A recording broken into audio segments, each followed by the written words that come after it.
Bienvenido a Licon. Soy Miguel Ángel Beltrán, creador de este lugar, y estoy encantado de que hayas decidido unirte a este podcast que habla de la necesidad de conectar, de comunicarse y de encontrar la inspiración en lo que nos rodea, de descubrir nuestro potencial y de crecer, donde cada semana compartiré razones y consejos para mantener tu motivación por alcanzar tus metas profesionales y personales. Entonces, vamos a empezar, que hay mucho que hablar.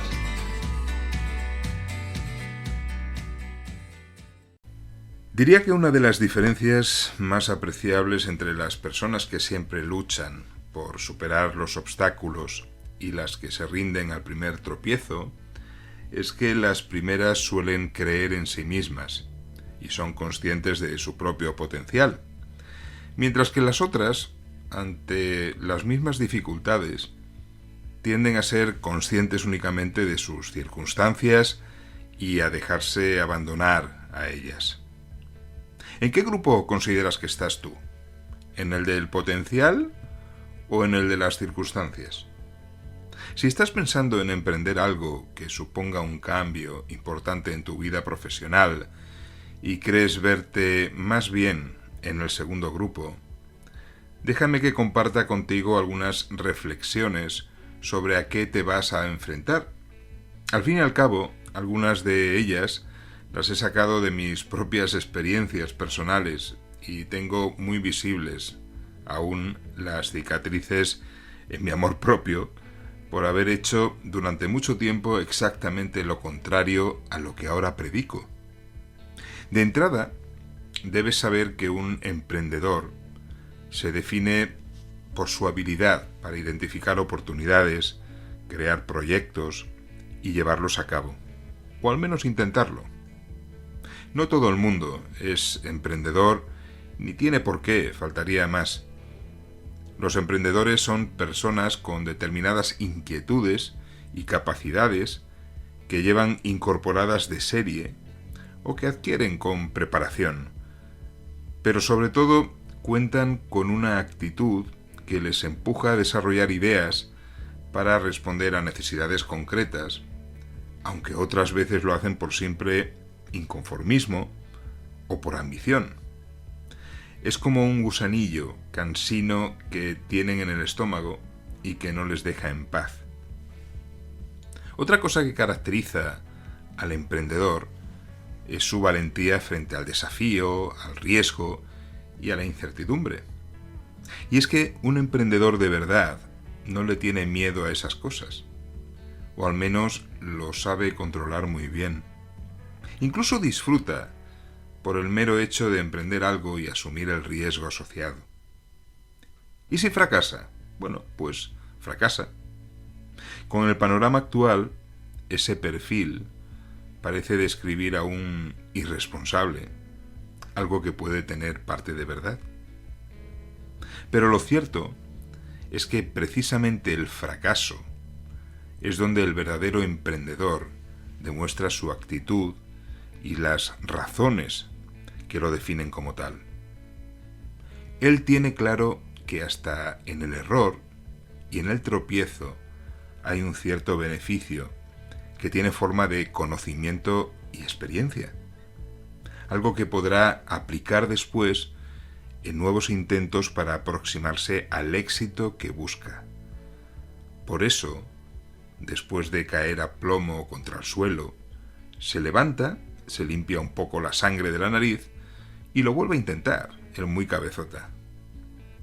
Decía Churchill que el éxito es la capacidad de ir de un fracaso a otro sin perder el entusiasmo. Una gran verdad. Pero además del entusiasmo, es de los errores y de las decepciones de donde nuestras habilidades adquieren fortaleza, y con ello vamos mejorando y avanzando. Sin duda, un emprendedor de verdad entiende estas reglas como lo que son: píldoras de conocimiento que son imprescindibles para su propio desarrollo y crecimiento. Y no hay aprendizaje sin errores, como no hay éxitos sin fracasos. Nada de excusas y de buscar culpables ante ellos, porque el sentirse un fracasado no es algo que te hayan transmitido o impuesto. El fracaso ni se transmite como un virus, ni se impone como si fuera un castigo divino. Es solo una percepción que depende únicamente de ti y solo de ti. Pero cuidado, más allá del motivo que tengas para emprender un proyecto o un cambio personal, plantearte un reto o de cualquier otra razón que te impulsa a dar un paso al frente a pecho descubierto, lo que te debe empujar por encima de todo a hacerlo es la ilusión, porque es una de las pocas cosas capaces de hacerte reaccionar ante la incertidumbre y los obstáculos. Bueno, eso y la desesperación, pero esto último no es aconsejable. De hecho, tengamos clara una cosa. La decisión de crear un negocio o de iniciar un proyecto personal no puede ser la única razón de emprender. Si eso fuese así, puede que en realidad la decisión de hacerlo solo signifique una huida hacia adelante que viene provocada por motivos muy distintos al supuesto deseo de querer hacerlo. En estas cuestiones uno tiene que ser muy honesto consigo mismo. Lo importante para emprender algo es, además de la idea, el tener suficiente motivación para hacerlo. Puedes tener esa idea, una razón o una necesidad poderosa para hacerlo, pero el combustible capaz de generar esa motivación siempre será justamente esa ilusión de hacer algo que merezca la pena. Y otra cosa más, si pese a dudas y miedos estás decidido a lanzarte a la aventura de no conformarte con lo que eres, de construir un proyecto o de tratar de alcanzar un sueño, es importante que revises y te replantees el significado que tiene para ti el éxito y el fracaso, ya que el uno no existe sin el otro, sino que se complementan. Hasta que no aceptes esto, no estarás realmente preparado para afrontar positivamente los tropiezos que sin duda alguna te vas a encontrar por el camino, que cuestionarán tu ilusión y que pondrán a prueba tus ganas de continuar, al igual que le pasa a cualquier emprendedor. Henry Ford decía que el único verdadero fracaso es aquel del que no hemos aprendido nada. Tengamos muy presente esa gran verdad y hablemos un poco de los errores y de los fracasos, ya que es importante prepararse para eso. Ciertamente a nadie le gusta fallar o fracasar, pero no todos los fracasos son malos. De hecho, algunos de ellos son incluso buenos y necesarios, porque aportan oportunidades de aprendizaje y de mejora tanto para las personas como para las organizaciones. La mayoría de los fracasos no vienen determinados por el azar, sino por errores que suceden por distintas razones.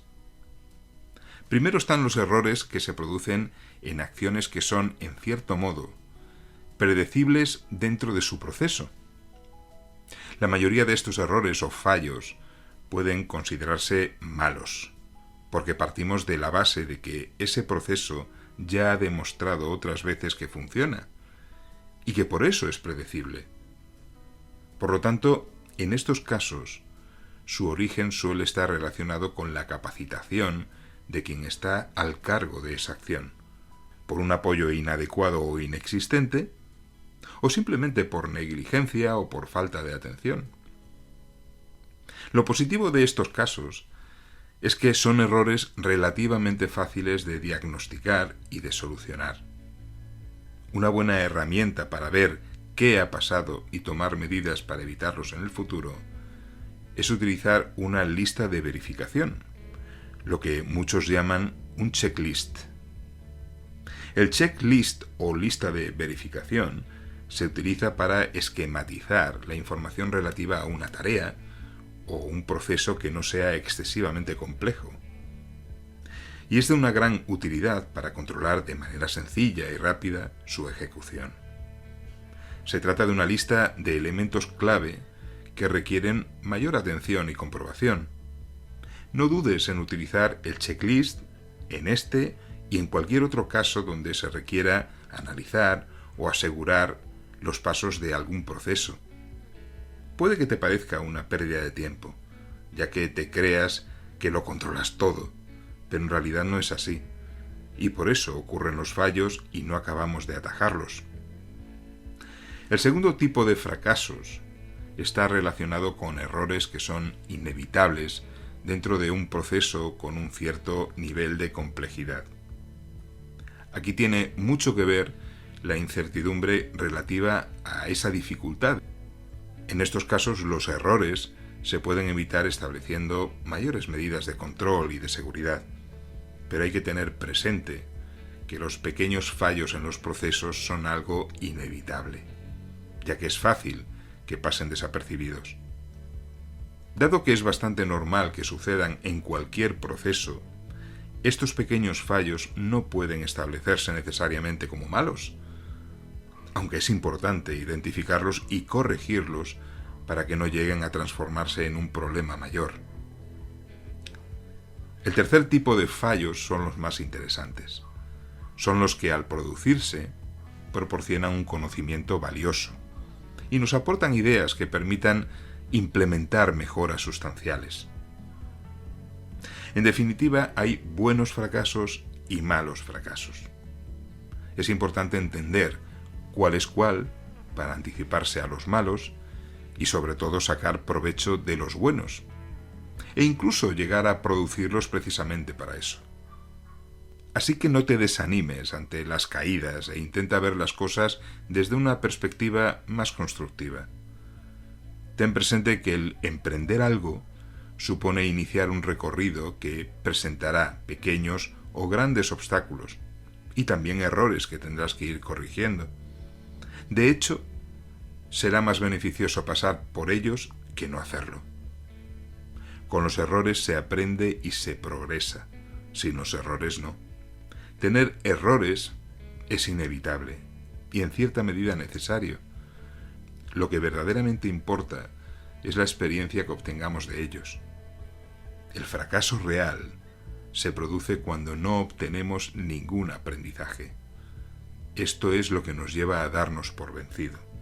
Así que, si te sientes fracasado, piensa en ello. Por ir acabando y por aquello de insistir, lo que permite a cualquier persona alcanzar el éxito en el reto que se plantee, tenga o no tenga aptitudes para ello, es su capacidad de superar adversidades y reponerse de las caídas, de ser perseverante, luchador y capaz de no perder la confianza en sí mismos. Así son las cosas en el mundo del emprendedor. Si no tienes ese espíritu luchador, si no aprendes a entender la importancia de los errores y a aprender de ellos, tendrás que buscar la manera de desarrollar esa capacidad. Y si no eres capaz de hacerlo, mejor no emprendas y sigue remando como los demás. Aquí finaliza este episodio de La Guarida del Icon. Si te ha parecido de interés, te agradeceré que lo valores. También te propongo que te suscribas a este podcast para que no te pierdas el siguiente episodio en el que seguiré compartiendo contigo consejos para ayudarte en tu desarrollo personal y profesional. Te espero. Hasta pronto.